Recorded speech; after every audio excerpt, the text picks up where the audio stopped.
तो एक तो जब ये खरीद फरोख्त का जो कानून बनाया है, ये साधारण जो हमारी प्रक्रिया चलती आ रही है मंडी, इनके बाहर जो है ना इनको इजाजत दे दी परचेज सेंटर खोलने की, ये मन मर्जी से खाद्य पदार्थ को खरीदेंगे।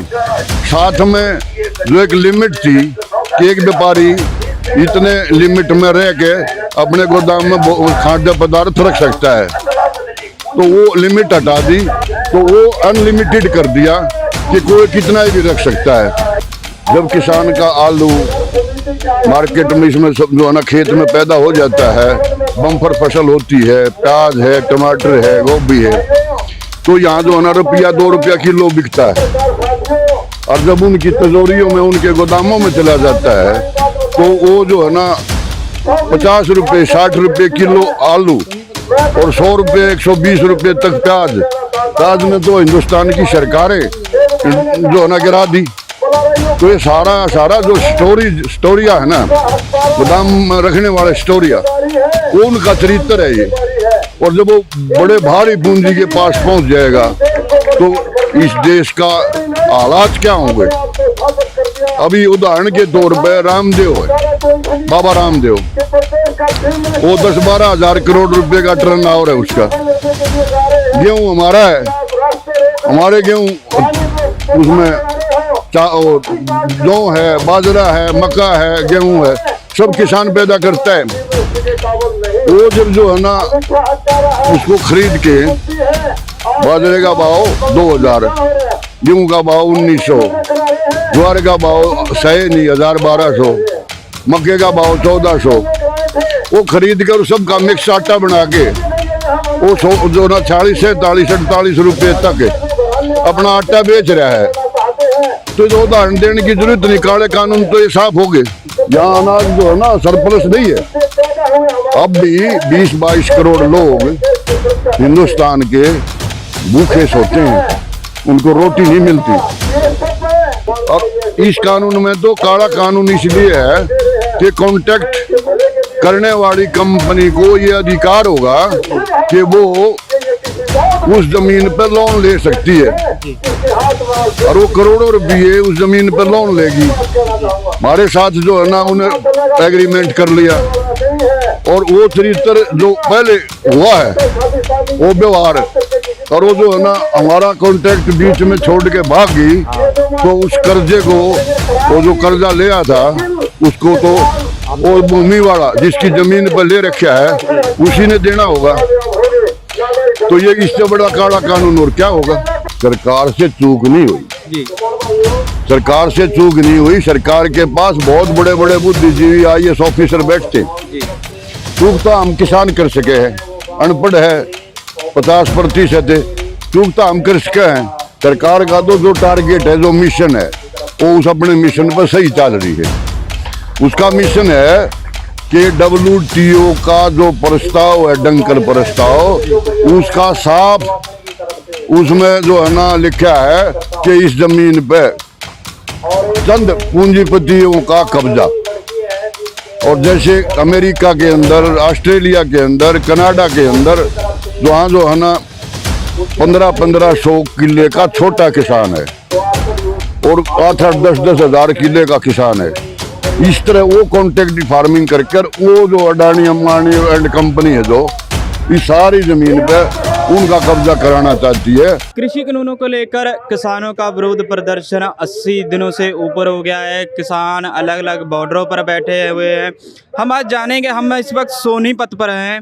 आज किसानों ने रेल रोको का कार्यक्रम दिया था, तो किसान यहाँ पर बैठे हुए हैं, रेल ट्रैक पर बैठे हुए हैं।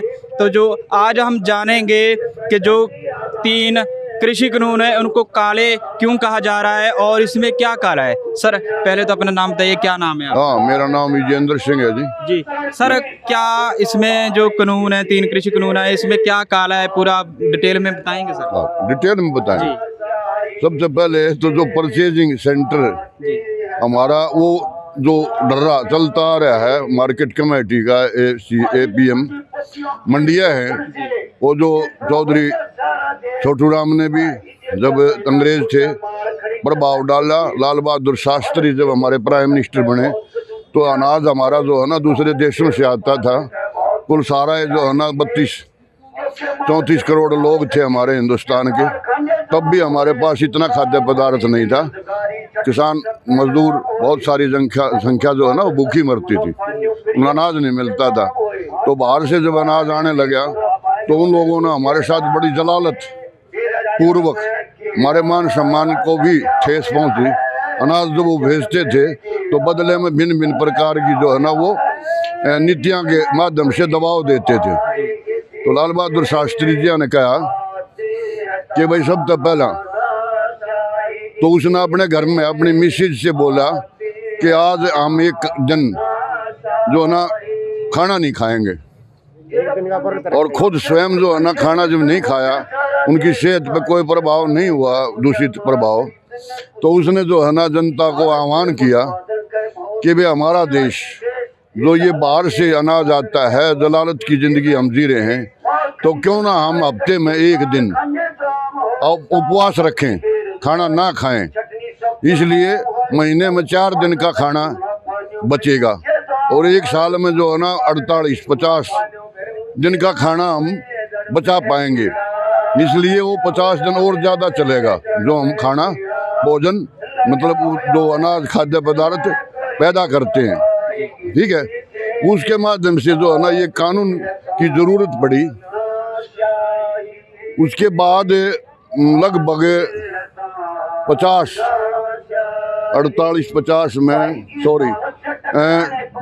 में हमारा देश आज़ाद होने से पहले बंगाल में इतिहास इस बात का गवाह है कि अकाल पड़ा था।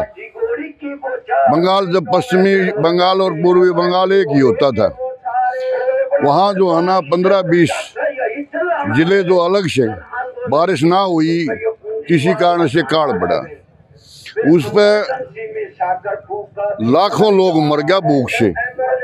विश्लेषण किया जब समाज के जो जिम्मेवार सामाजिक संगठनों के जो लोग हैं उन्होंने विश्लेषण किया तो साफ जाहिर हुई कि ये जो व्यापारी है, ये जो अनाज खरीदता है, इसने जो है ना अपने अनाजों का ताला लगा दिया और मार्केट में बाहर नहीं निकाला। तो अनाज का तोड़ा वैसे नहीं बना, जानबूझ के जो है ना बनाया गया और लाखों लोगों को मरवाया गया।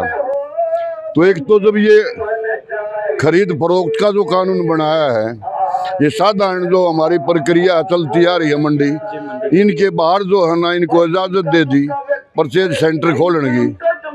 ये मन मर्जी से खाद्य पदार्थ को खरीदेंगे। साथ में जो एक लिमिट थी कि एक व्यापारी इतने लिमिट में रह के अपने गोदाम में खाद्य पदार्थ रख सकता है, तो वो लिमिट हटा दी कि कोई भी कितना है, अनलिमिटेड जो है ना खाद्य पदार्थ में 9 प्रकार की 10 प्रकार की चीज़ें हैं। मोटा अपना गेहूँ, चावल, दलिया, बाजरा, मक्का, तिलन, तेल में जो है ना अपनी सरसों, तरा जिससे तेल निकलता है, सूरजमुखी, मूंगफली, समझे। दूसरा है ये 2 चीज़ तो ये होगा।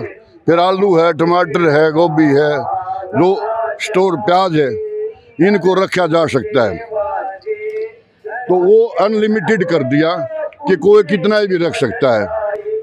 अभी छोटा व्यापारी था, वही किसान को और जो उपभोक्ता है जो खुद पैदा नहीं करता, आज वो भी तो हिंदुस्तान में लगभग 50 करोड़ लोग हैं, क्योंकि किसान तो जो है ना 16-17 करोड़ है जो खेती करते हैं सीधे। तो वो जो खरीदते हैं वो आज भी प्रभावित होते हैं। जब किसान का आलू मार्केट में इसमें सब जो है ना खेत में पैदा हो जाता है, बम्पर फसल होती है, प्याज है, टमाटर है, गोभी है, तो यहाँ जो है ना ₹1-2 किलो बिकता है। और जब उनकी तिजोरियों में, उनके गोदामों में चला जाता है, तो वो जो है ना ₹50, ₹60 किलो आलू और ₹100, ₹120 तक प्याज में तो हिंदुस्तान की सरकारें जो है ना गिरा दी। तो ये सारा जो स्टोरिया है ना, गोदाम में रखने वाले स्टोरिया, वो उनका चरित्र है ये। और जब वो बड़े भारी पूंजी के पास पहुंच जाएगा तो इस देश का हालात क्या होंगे। अभी उदाहरण के तौर पे रामदेव है, बाबा रामदेव, वो 10-12 हजार करोड़ रुपए का टर्न ओवर है उसका।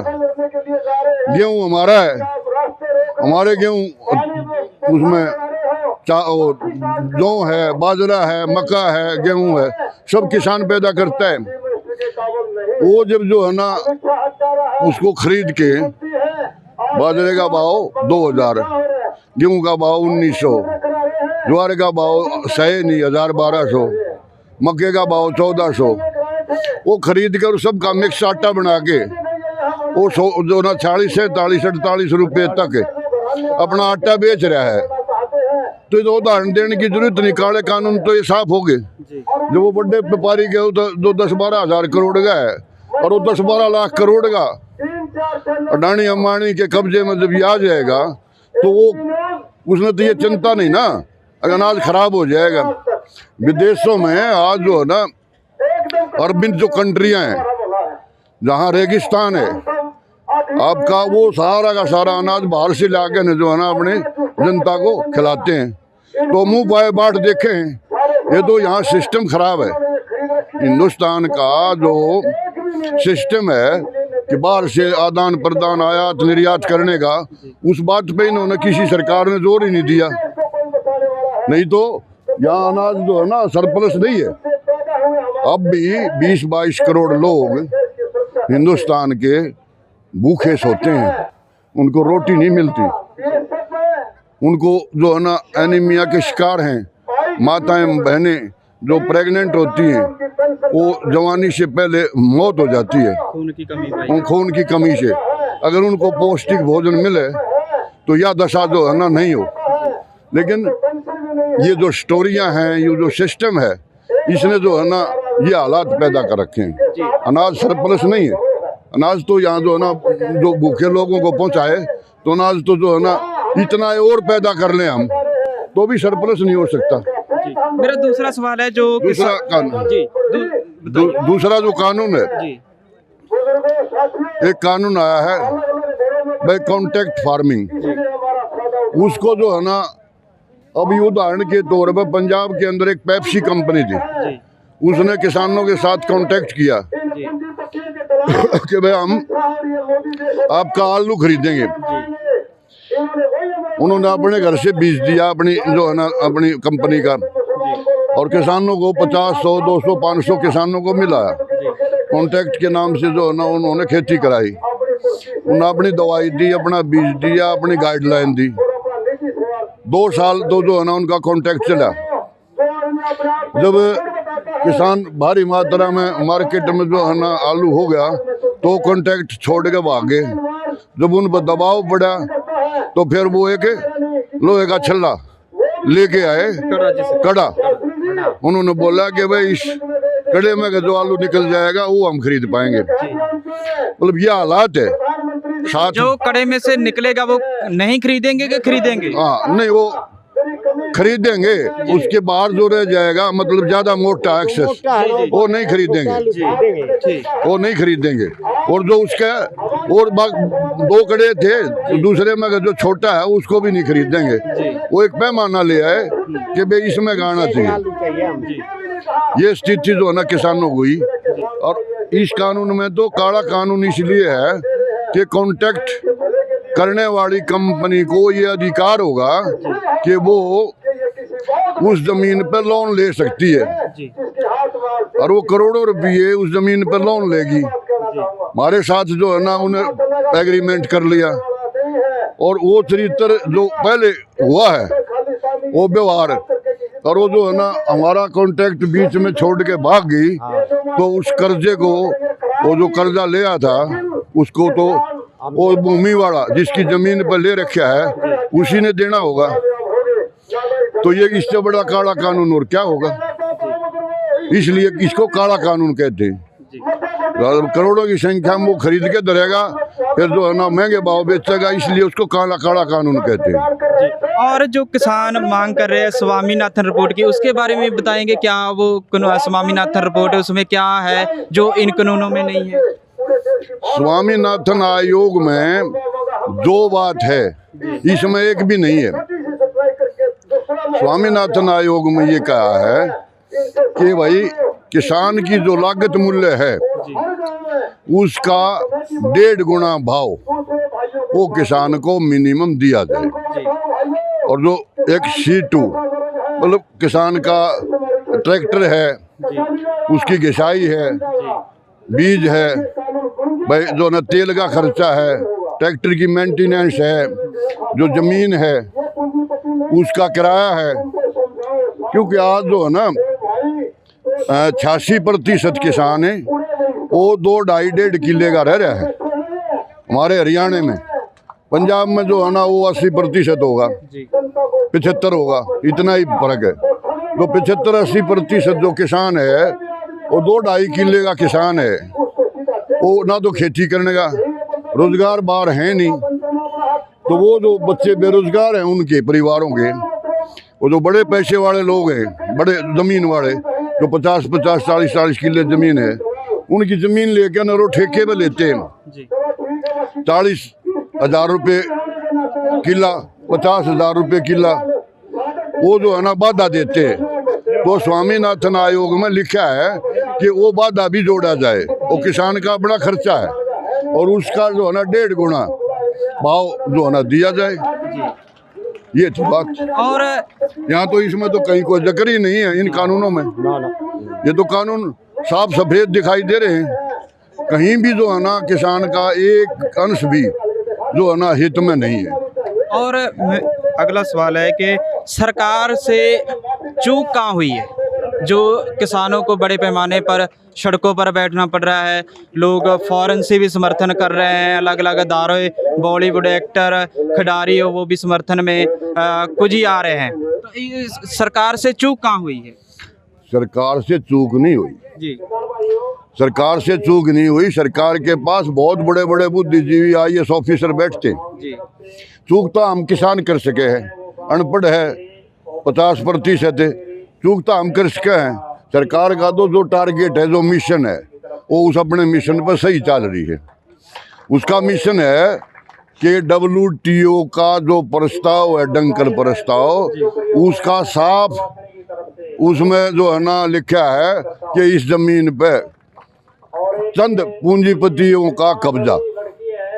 और जैसे अमेरिका के अंदर, ऑस्ट्रेलिया के अंदर, कनाडा के अंदर वहाँ जो है ना 1500 किले का छोटा किसान है और 8-8, 10-10 हज़ार किले का किसान है। इस तरह वो कॉन्ट्रैक्ट फार्मिंग कर वो जो अडानी अंबानी एंड कंपनी है जो इस सारी ज़मीन पे उनका कब्जा कराना चाहती है, उनसे चूक नहीं हो रही। वो तो योजनाबद्ध तरीके से हमारे को लादा जा रहा है जबरदस्ती। जी, ठीक। तो और सर, जिस तरह से सरकार बार बार यही कह रही है कि जो किसान है वो तो बोला बाला है, उसको पॉलिटिकल पार्टियां गुमराह कर रही है, तो वो तो ये केवल मात्र बकवास है। यही मोदी अडानी मोदी ने, सुषमा स्वराज ने और मुरली मनोहर जोशी ने जब ये सत्ता में नहीं थे, इन्हीं कानूनों का विरोध किया था, आंदोलन किया। इन्होंने कहा कि ये कानून जो है ना ये पूंजीपतियों के हक के कानून है। उनकी वीडियो मैं आपको दिखा सकता हूँ, प्रमाणित कर सकता हूँ। तो इससे बड़ा तो मेरे पास प्रमाण और कुछ है नहीं। उनकी भाषा, उनका आंदोलन, लोगों में बोलते हुए इनका विरोध किया, वो सारे प्रूफ मैं आपको दिखा सकता हूँ। तो जो दूसरी सरकारों का बहाना बोलते हैं, दूसरी पार्टियों का जो ये नाम लेते हैं, ये अपनी जो गलती है या अपना जो तानाशाही रवैया है उसको छुपाने का एक साधन बनाना चाहते हैं। अब पहली जो सरकारें थी, हम तो उनको भी कहते हैं, उन्होंने भी गलत काम किए हैं। हम तो जिन्होंने जो गलत किया वो कहेंगे। उन्होंने कोई अच्छा किया था क्या? भाई उन्होंने भी तो यहाँ जो है ना इन अडानी अंबानी की लाइन पर वो चल रही थी। 2007 से ही ये जो है ना साइलो बनते आन लाग रहे हैं। सबसे पहले पंजाब के कपूरथला के अंदर जो है ना ये साइलो बनवाया गया था।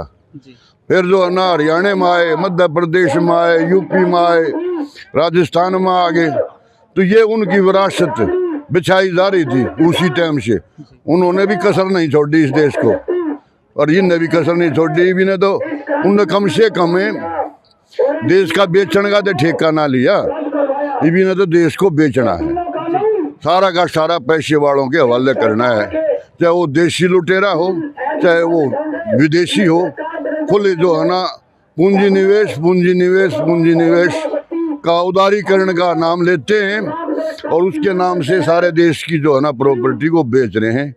कौन कौन सी बेची इन्होंने वह भी बताऊं। बता दीजिए। इन्होंने इंडियन एयरलाइंस बेच दी, इन जो है ना एयरपोर्ट बेच दिए, इन्होंने जो है ना आपकी वो जितनी भी हमारी बंदरगाह वो सारी बेच दी। लाल किला जो हमारा एक पर्यटक स्थल होता था ऐतिहासिक, 1600 लगभग 1500-1600 ईस्वी में लाल किले का बहुत बड़ा इतिहास रहा है। बड़े बड़े राजा महाराजाओं ने लड़ाइयाँ लड़ी हैं। उसको बिरला है, बिरला के हाथ में डालमिया को दे दिया। अरे ये जनता की धरोहर है। बैंकों का भी बहुत बड़े पैमाने पर हाँ, जा रहा है। बैंकों का अभी 15-20 बैंक तो जो है ना 2-3 महीने पहले आपस में मर्ज किए थे। अब जो है ना 4 बैंकों का और मर्ज का प्रावधान आ रहा है, प्रस्ताव आ रहा है। तो चंद जो है ना बैंक बचेंगे और सारे बैंक जो है ना प्राइवेट हो जाएंगे। और ये जो सरकारीकरण किया था, ये जो है ना लगभग 56-57 में इंदिरा गांधी ने जो है ना बैंकों का प्राइवेट होते थे राष्ट्रीयकरण किया। तो जो है ना जन कल्याण योजनाएं आई, उन योजनाओं में बैंकों ने भारी मात्रा में पैसे दिए। अब प्राइवेट बैंकों के मालिक हो जाएंगे तो वो जन कल्याण योजनाओं के लिए पैसे क्यों देंगे? ये तो दिखती बात है। इसलिए आगे आने वाले समय में सारा काम जो है ना पूंजीपतियों के हवाले।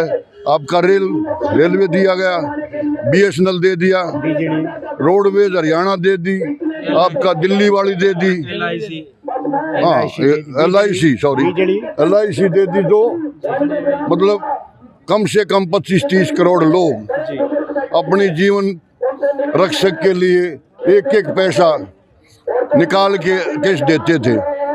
आज वो सुरक्षित नहीं है और मिलेगा भी नहीं।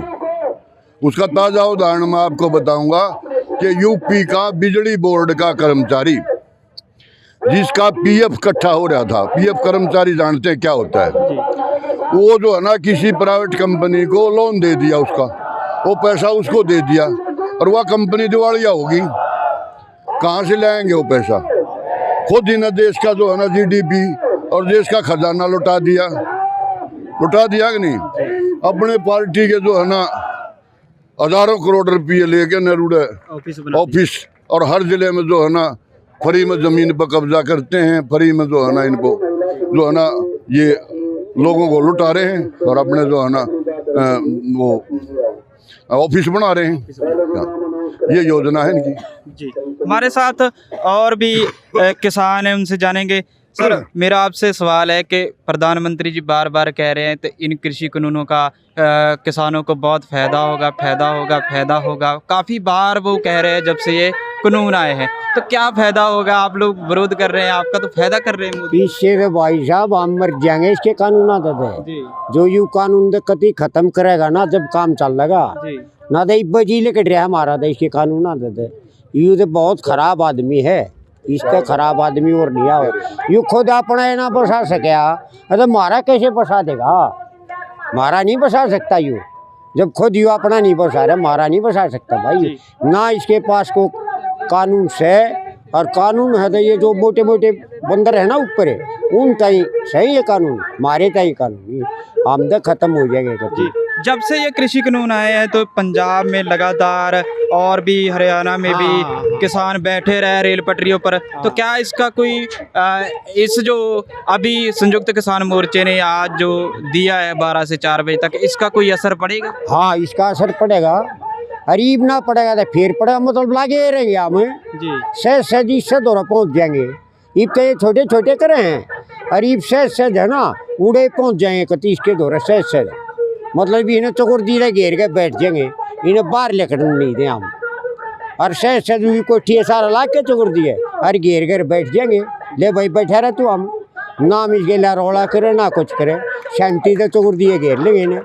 जहाज को आओगा तो इन्हें ऊपर का ऊपर ठा के ले जाएगा, मतलब किधर बाहर देश में रह जाएगा, हाड़े के करा फिर। आपकी एज देखकर लग रहा है कि आप आज़ादी के टाइम से हैं, आज़ादी से टाइम से लेकर आज तक आपने कई सरकारें देखी होगी, क्या ऐसा प्रधानमंत्री देखा है? ना ना भाई ऐसा प्रधानमंत्री नहीं देखा हमने, तो यो कहा है ना रे माटी बरियान माटी, अरे गया तीसरी हो खराब माटी, यू खराब माटी करने का प्रधानमंत्री है।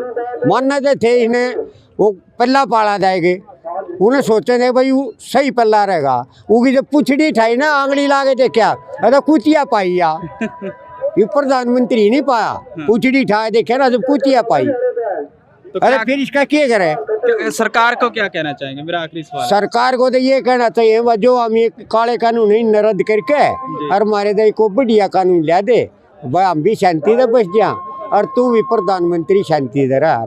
जी, तो ये सोनीपत हरियाणा से किसान है, आज किसानों का रेल को प्रोग्राम था। ये उन लोगों को जवाब भी है जो शुरू से लेकर अब तक कह रहे हैं कि किसान भोला भाला है। उन्होंने पूरी डिटेल में बताया है कि इन कानूनों में क्या काला है और क्या नुकसान होगा। सोनीपत से रविंदर सिंह की रिपोर्ट, MNTV दिल्ली।